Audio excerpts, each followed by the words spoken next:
Música.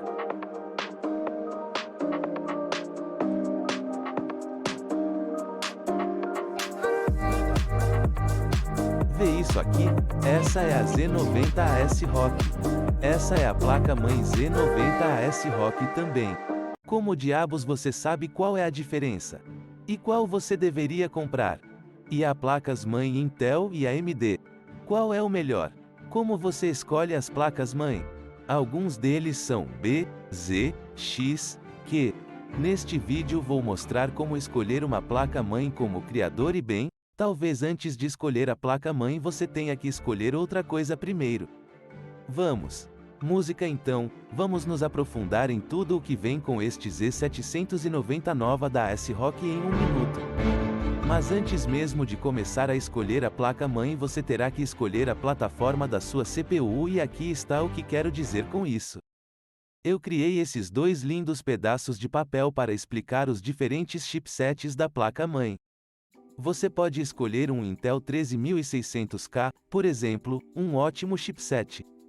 Você pode escolher uma placa-mãe B660 e uma B650, e elas são completamente diferentes e uma suporta AMD, a outra suporta Intel. Vamos dar uma olhada na AMD primeiro.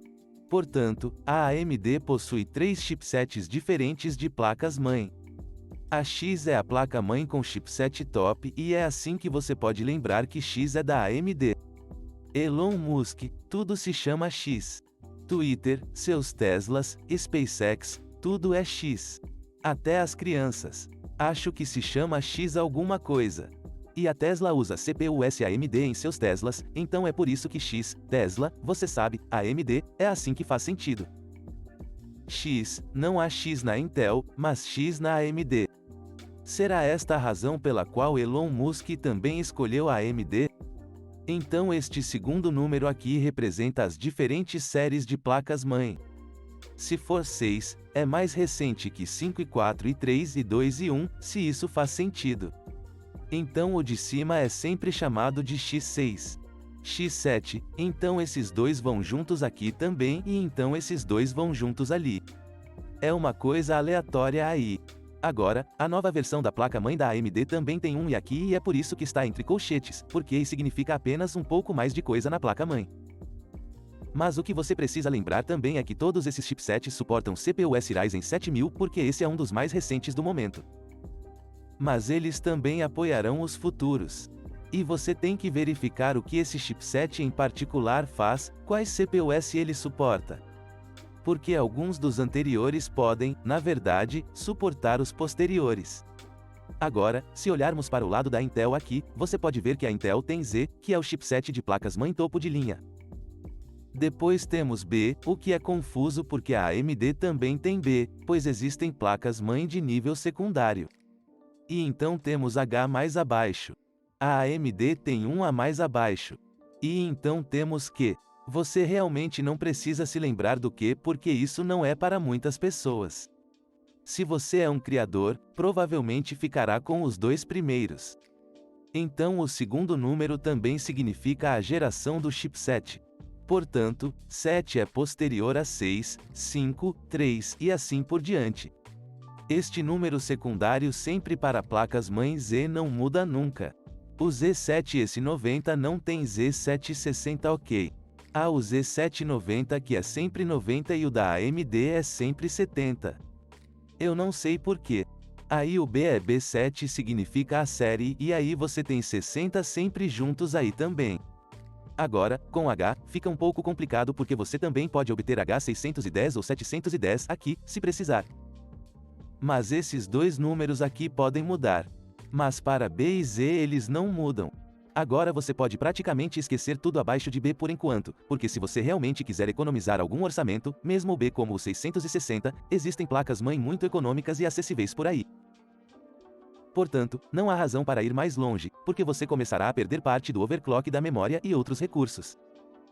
Mas se focarmos nesses dois com a Intel fica um pouco mais complicado porque a Intel geralmente tem uma ou duas gerações de CPUs para a mesma plataforma.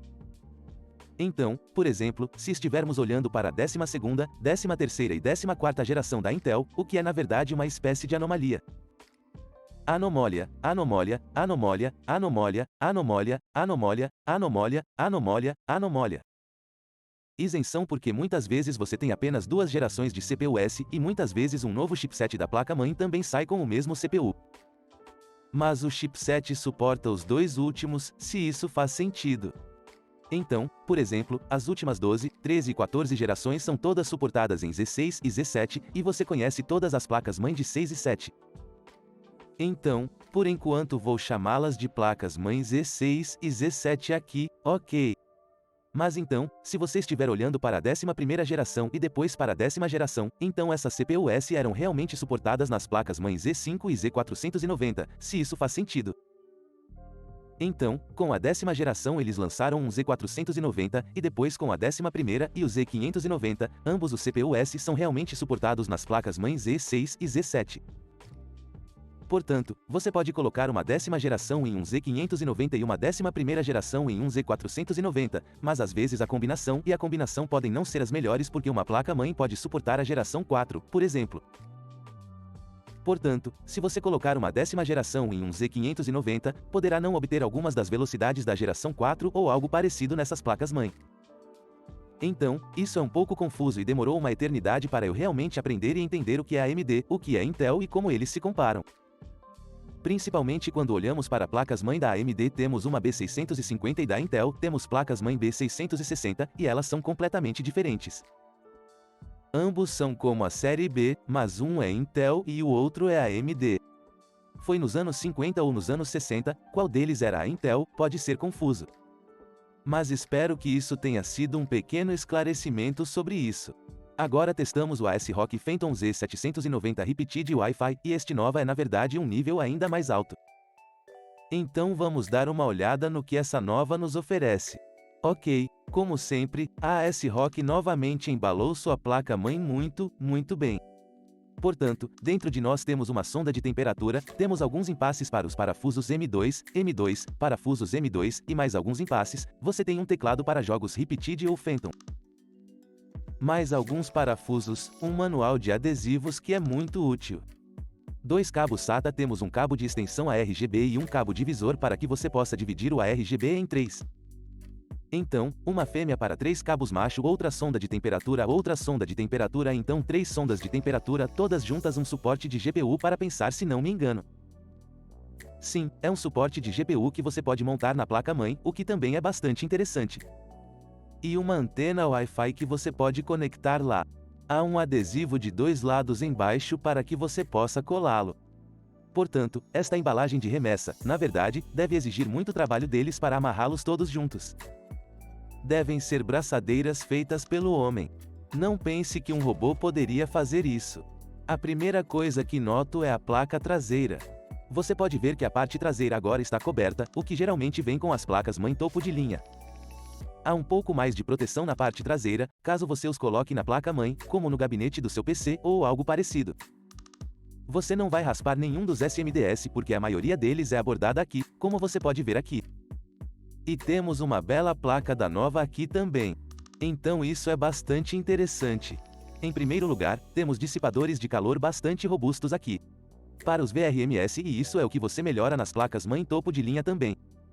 E este é um deles.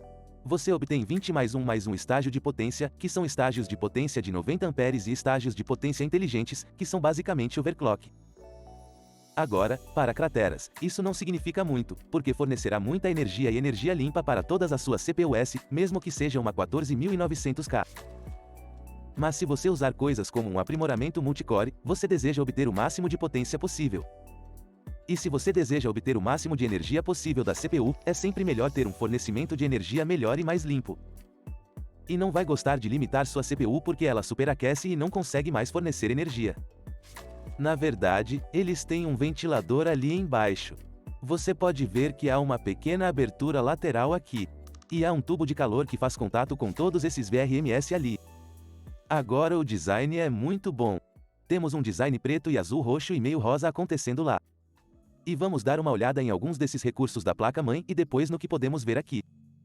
Portanto, em termos de conectores de alimentação, na parte superior temos 2 conectores EPS ou CPU de 8 pinos. Um conector de alimentação ATX ali e pronto. Nada extra. Então temos alguns cabeçalhos PWM. 1, 2, 3, 4, 5, 6, 7 e 8 ao lado aqui. É aí que você conecta suas bombas e ventiladores I/O. Então temos cabeçalhos RGB. Temos 2 RGBS de 5V no topo. Temos mais 5V aqui embaixo e outros 12V aqui. Não tente misturá-los e combiná-los. Na verdade, você não pode, mas 12V irá cozinhar uma ventoinha RGB de 5V, por exemplo, e vice-versa. Depois temos um doutor. Depure aqui para ver os códigos postais. Isso é extremamente útil quando algo não está funcionando no seu PC e você quer saber o que está acontecendo. Não sei onde está o problema. Isso geralmente dirá que o problema está nas CPUs não instaladas ou na DRAM, você conhece um desses canais ou qualquer outra coisa, um conector de alimentação ou algum lugar que esteja com problema. Seguindo em frente, temos alguns conectores do painel frontal. Portanto, temos o tipo C aqui e duas portas tipo A. A porta Type-C aqui é o slot USB 3.2 Gen 2x2 que suporta até 20 gigabits por segundo. Então, por exemplo, se você tiver algo como o SSD externo Samsung T9, se você conectá-lo e seu painel frontal realmente suportar, você poderá obter duas velocidades reais de 20 gigabits por segundo. Então temos duas portas tipo A aqui. Portanto, se você tiver um daqueles gabinetes com muitos cabeçalhos no painel frontal, essas placas suportam velocidades de até 5 gigabits por segundo. Temos 4 portas SATA lá. Temos um cabeçalho TPM aqui. Então temos o cabeçalho de depuração ESP lá. Conector UART e temos um conector de painel frontal aqui com tudo o que você precisa no painel frontal, sejam alto-falantes, botões liga, desliga, LEDs, tudo isso. E temos 2 botões sólidos de energia e reinicialização. Então, se você está usando isso para overclock para jogadores ou até mesmo para criadores, às vezes não acho que os criadores devam fazer overclock. Mas é bom que você não precise saber que usa sua chave de fenda assim, você pode simplesmente ligá-la. 3 conectores de sensor que temos na caixa da placa-mãe você pode colocar lá. 1, 2, 3. Temos 2 conectores USB 2.0. Temos um conector Thunderbolt aqui e um conector de áudio HD ali. Uma das principais coisas para uma placa-mãe topo de linha o que você normalmente não vê na placa inferior, e o que você não viu na Repeated foi a depuração de todos os códigos postais, bem como desses botões de energia, e alguns dos cabeçalhos do painel frontal, e você também pode ver os cabeçalhos e geralmente I/O. Vai melhorar. Mas esta placa-mãe tem algo mais na manga.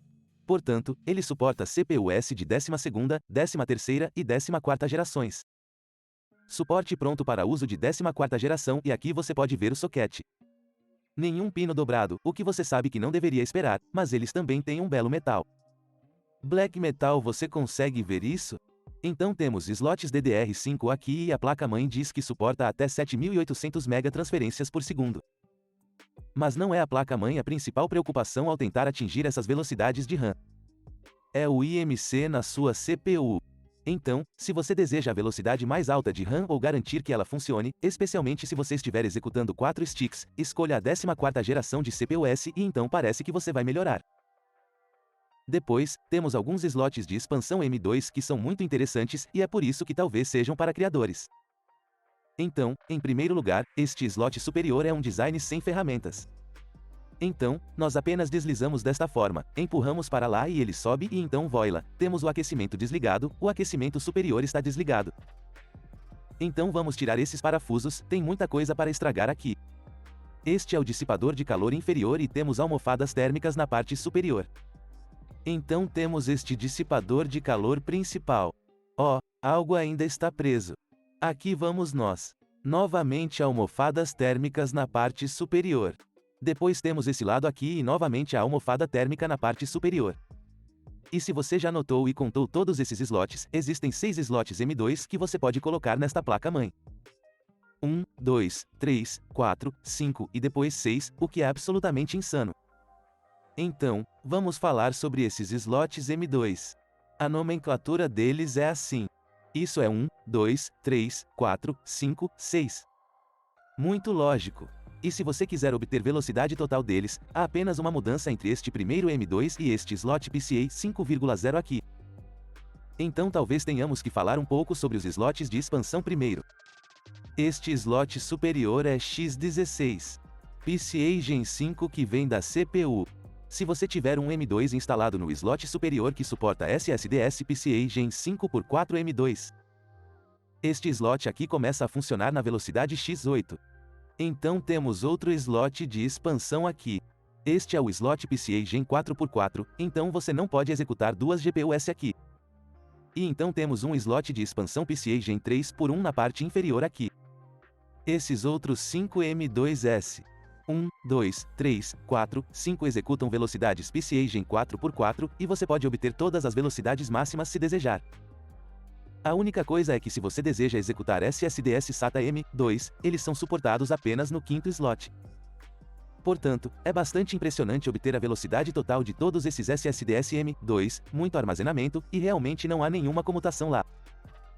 Normalmente você perderia algumas dessas ou outras conectividades, mas elas tiraram alguns dos slots de expansão que você realmente não precisa.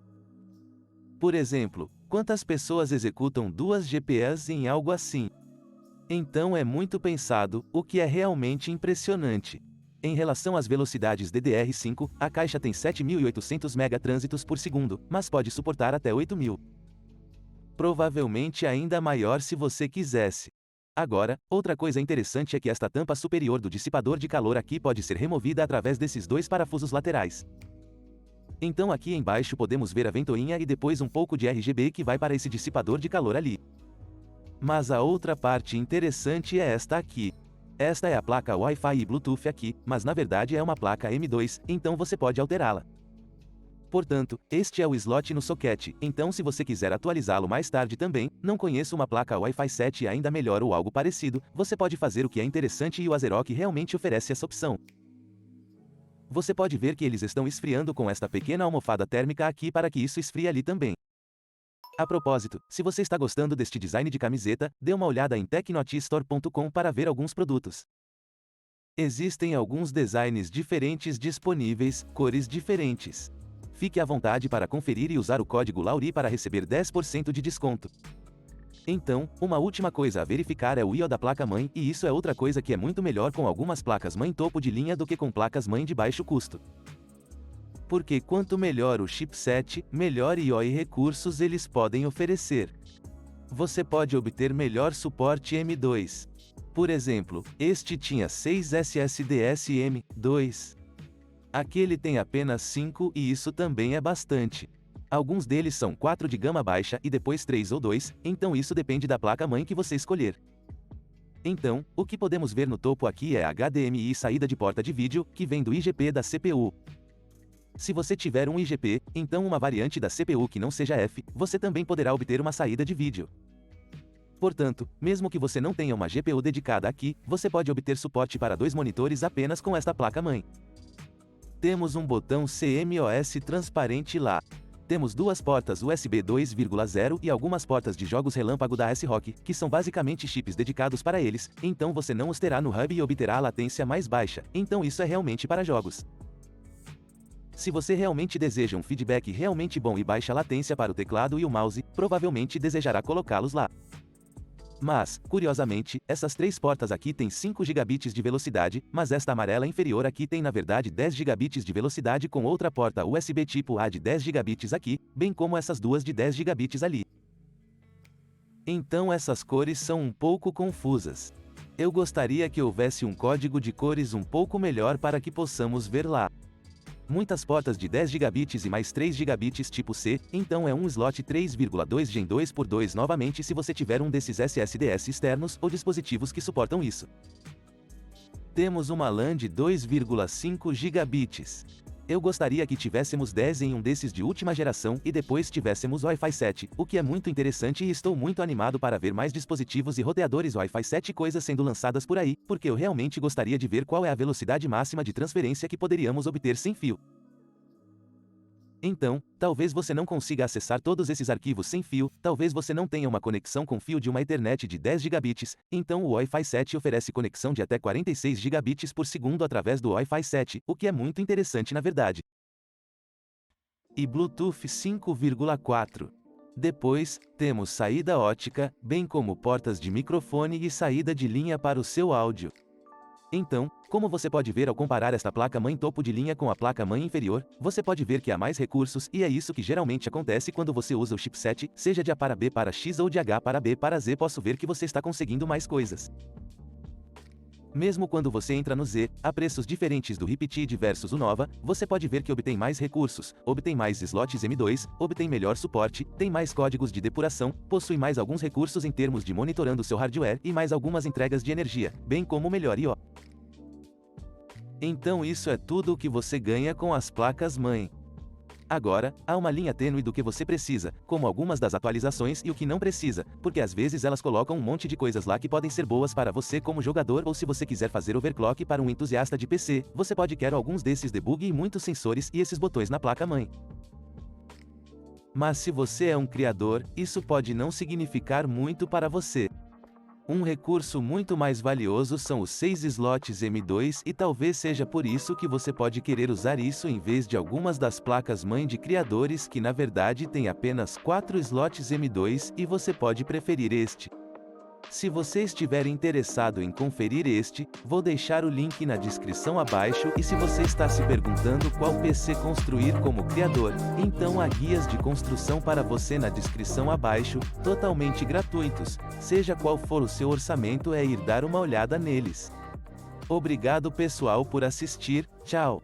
Você